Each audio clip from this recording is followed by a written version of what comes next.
A big concern buyers always have when purchasing property is, what if the appraisal comes in low? And I'm going to give you 3 options that you'll have to deal with it coming up next.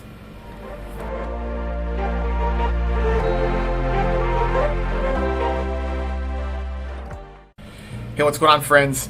A concern that always comes up, question that we always get from buyers, especially in the market that we're in today, is what happens if the appraisal comes in low?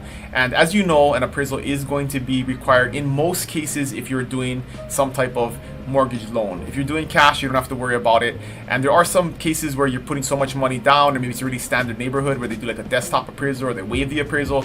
But in most cases, you are going to need an appraisal done during the purchase process in order to satisfy your lender for your loan program.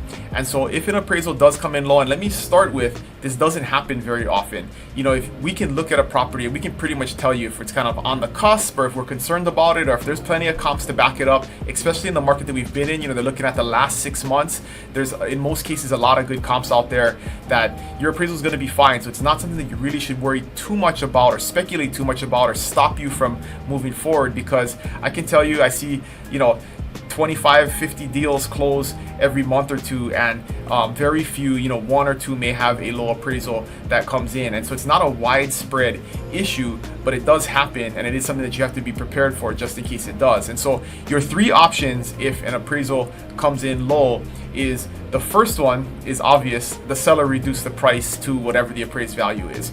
And in a lot of cases, sellers aren't going to necessarily want to do that right off the bat, but that is one option for a seller, is that they can just reduce the price to the appraised value. We do an amendment to the contract, we move forward, and we close. The second one is the total opposite, right? The buyer comes up with all the additional cash that it would need to close the gap in the appraisal between the appraisal and the purchase price. And we've seen over the past 2 years, there was a lot of that going on. A lot of appraisal waivers is what they're called in contracts, where buyers were committing to pay over the appraised value because the market was appreciating so quickly that the comps from the past 6 months weren't supporting the current market values. And so that's another option, is a buyer bring in the cash to close the difference, and then you can move forward to close.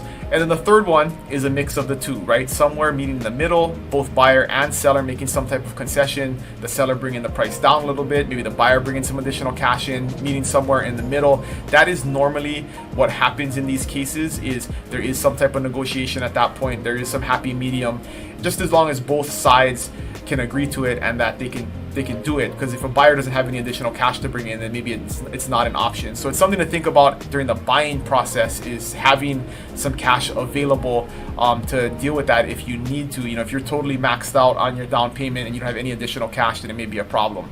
But of course, if none of that can be agreed upon, then a lot of times it ends a contract and we have to cancel a deal. But there are ways to deal with it. There's definitely negotiations that happen. So like I said in the beginning, it's not something you need to worry about. I wouldn't stop it from you making an offer, because in most cases, 90+% of the time, appraisals come back just fine, and you move forward and all is good and you can close.